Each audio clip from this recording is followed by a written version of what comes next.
দুঃখিত এবং আহত অফকোর্স, দুঃখিত এবং আহত অফকোর্স। দর্শক, অনুষ্ঠিত হয়ে গেল মেরিল প্রথম আলো পুরস্কার।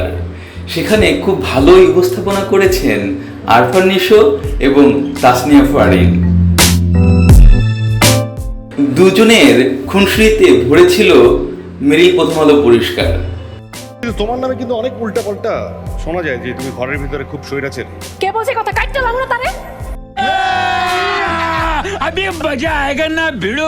কিন্তু দৃশ্যপট পাল্টে গেল যখন স্টেজে আসলেন সাকিব খান। সাকিব খান স্টেজে আসতেই নগদের উপর পল্টি খেল তাসনিয়া ফারিন। দৌড়ে যে হাত ধরে আবদার করলো নতুন সিনেমায় তাসনিয়া ফারিনকে নেওয়ার জন্য। কি বললো তাসনিয়া ফারিন? হ্যাঁ ভাইয়া, প্লিজ আপনার নেক্সট ছবিতে কি মানে আমি একটা অডিশন দিতে পারি? সাকিব খানকে কাছে পেয়ে সাকিবের প্রিয়তমা সিনেমার নায়িকাকে বাজেভাবে ডাকলেন তাসনিয়া ফারিন। কি বললেন তিনি?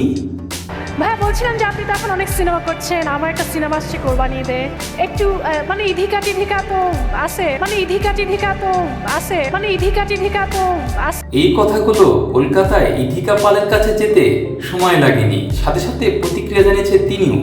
চলুন দেখে আসি সে কি প্রতিক্রিয়া দিল।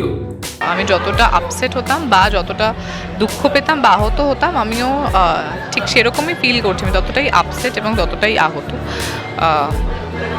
আমি খুব এলাবোরেটলি এটা নিয়ে না ডিসকাস করে বা কিছু না বলে আমি সবসময় একটাই জিনিস এতদিন ধরেও চেয়েছি, এখনও চাইছি, যে জাস্ট সবাই ভালো থাকুক। দর্শক, এমন সুন্দর সুন্দর ভিডিও পেতে চ্যানেলটি সাবস্ক্রাইব করুন আর কমেন্টস করে জানান আপনার কেমন লেগেছে, আর আমাদের সাথেই থাকুন।